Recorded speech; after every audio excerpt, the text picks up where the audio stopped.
Assalamualaikum warahmatullahi wabarakatuh. Nama Tri Anggraini, NIM 171410074, kelas Ekonomi Syariah C semester 6. Saya akan menjawab soal UAS yang telah diberikan di Google Classroom. Soal yang pertama yaitu jelaskan mengenai prinsip penilaian kredit dengan analisis 5C dan 7P serta studi kelayakan. Sebelum suatu fasilitas kredit diberikan, bank harus merasa yakin terlebih dahulu bahwa kredit yang diberikan benar-benar akan kembali. Keyakinan tersebut diperoleh dari hasil penelitian kredit sebelum kredit tersebut disalurkan. Penilaian kredit oleh bank dapat dilakukan dengan berbagai prinsip untuk mendapatkan keyakinan tentang nasabahnya. Ada beberapa prinsip penelitian kredit yang sering dilakukan, yaitu dengan analisis 5C, 7P, dan studi kelayakan. Yang pertama, analisis 5C yang terdiri dari satu karakter. Karakter adalah sifat atau watak seseorang yang di sini dimaksudkan adalah calon debitur yang tujuannya adalah memberikan keyakinan kepada bank bahwa sifat atau watak seseorang dari orang yang akan diberikan kredit benar-benar dipercaya.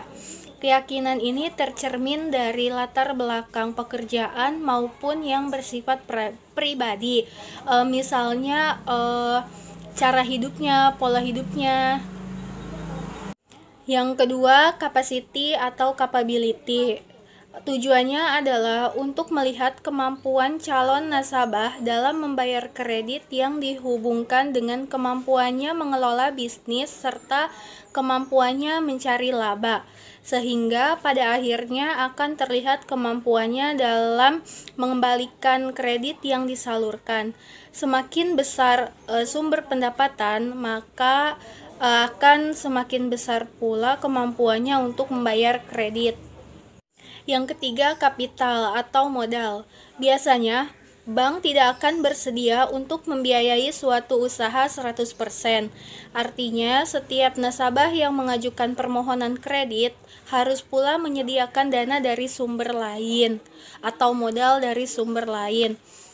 Kapital adalah untuk mengetahui sumber-sumber pembiayaan yang dimiliki nasabah terhadap usaha yang akan dibiayai bank.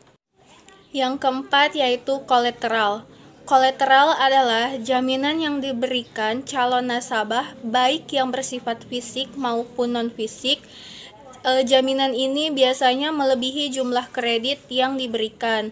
Fungsinya adalah sebagai pelindung bank dari resiko kerugian. Yang kelima, condition. Artinya, dalam menilai kredit, hendaknya juga dinilai kondisi ekonomi sekarang dan untuk di masa yang akan datang dengan sesuai sektor masing-masing. Yang kedua, penilaian 7P. Pertama ada personality. Personality adalah menilai nasabah dari segi kepribadiannya atau tingkah lakunya sehari-hari maupun masa lalunya. Personality juga mencakup sikap, emosi, tingkah laku, dan tindakan nasabah. Yang kedua, party, yaitu mengklasifikasikan nasabah ke dalam klasifikasi tertentu berdasarkan modal, loyalitas, serta karakternya sehingga nasabah dapat digolongkan ke golongan tertentu dan akan mendapatkan fasilitas kredit yang berbeda pula dari bank. Yang ketiga, purpose, yaitu untuk mengetahui tujuan nasabah dalam mengambil kredit, termasuk jenis kredit yang diinginkan nasabah, apakah konsumtif, produktif, atau perdagangan. Yang keempat yaitu prospek, yaitu untuk menilai usaha nasabah di masa yang akan datang, apakah menguntungkan atau tidak. Hal ini penting mengingat jika suatu fasilitas kredit yang dibiayai tanpa mempunyai prospek, bukan hanya bank yang rugi, tapi juga nasabah. Yang kelima, payment, yaitu ukuran bagaimana cara nasabah mengembalikan kredit yang telah diambil atau dari sumber mana saja dana untuk pengembalian kredit yang diperolehnya. Yang keenam, profitability, atau untuk menganalisis bagaimana kemampuan nasabah dalam mencari laba. Profitability ini diukur dari periode ke periode. Apakah akan tetap sama atau akan semakin meningkat? Apalagi ditambah dengan kredit yang diperolehnya dari bank. Yang ketujuh yaitu protection. Tujuannya adalah bagaimana menjaga kredit yang dikucurkan oleh bank, tetapi menilai suatu perlindungan dapat berupa jaminan barang atau orang atau jaminan asuransi. Yang ketiga yaitu penilaian kredit dengan studi kelayakan. Yang pertama ada aspek hukum, merupakan aspek untuk menilai keabsahan dan keaslian dokumen-dokumen atau surat-surat yang dimiliki oleh calon debitur.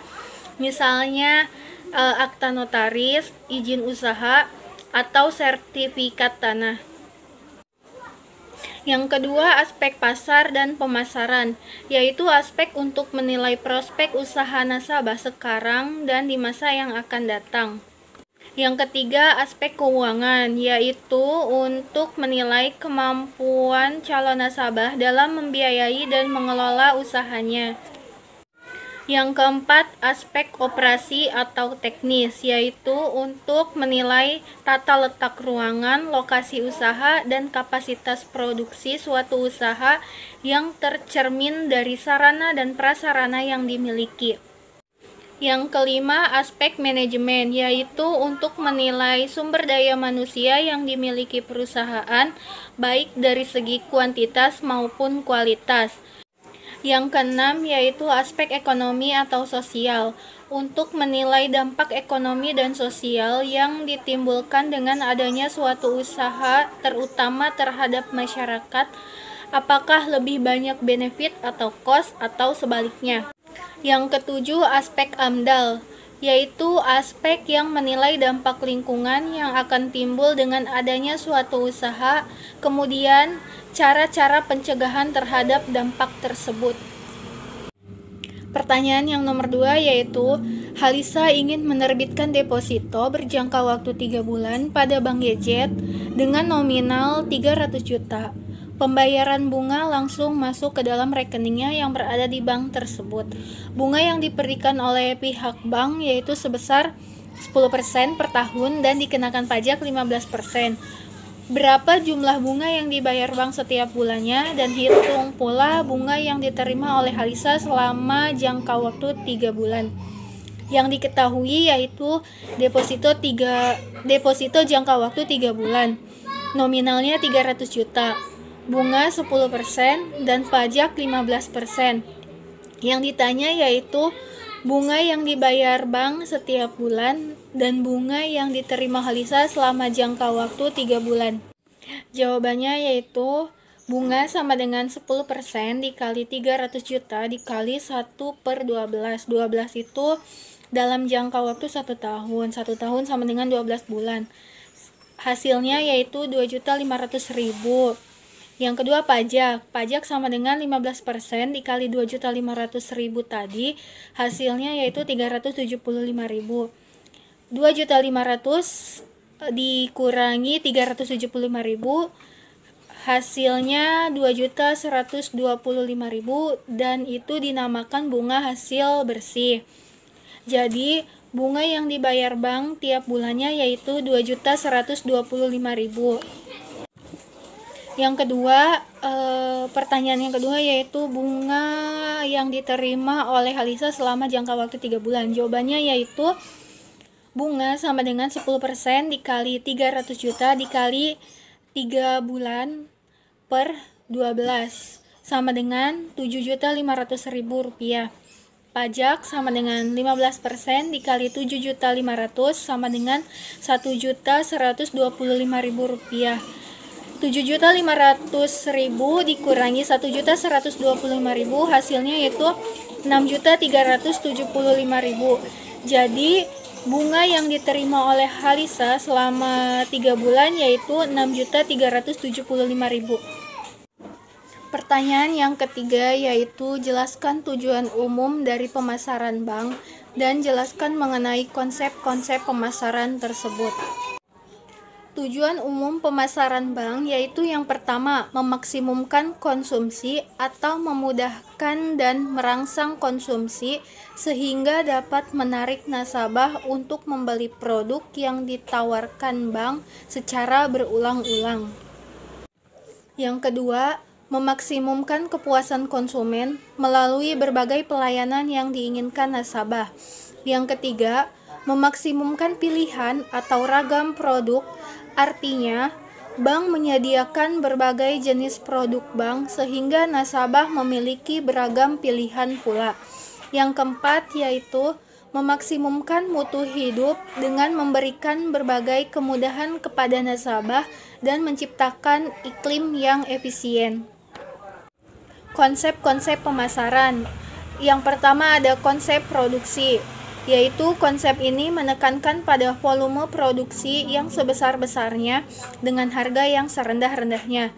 Yang kedua, konsep produk, yaitu konsep ini meyakini bahwa konsumen akan menyenangi produk yang menawarkan mutu dan kinerja yang paling baik serta keistimewaan yang mencolok.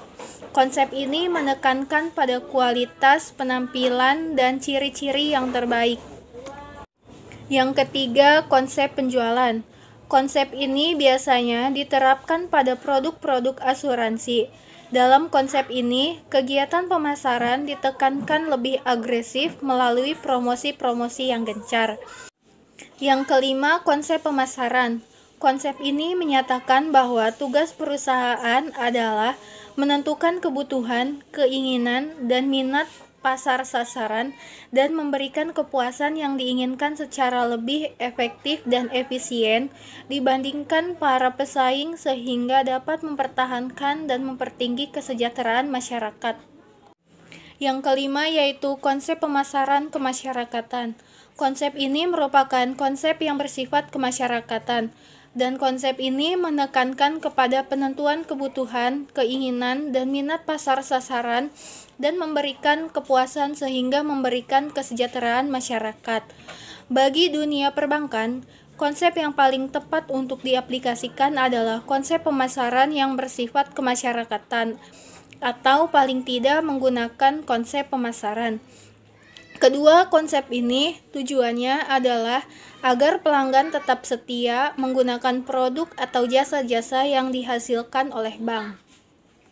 Sekian jawaban dari saya, kurangnya mohon maaf. Wassalamualaikum warahmatullahi wabarakatuh.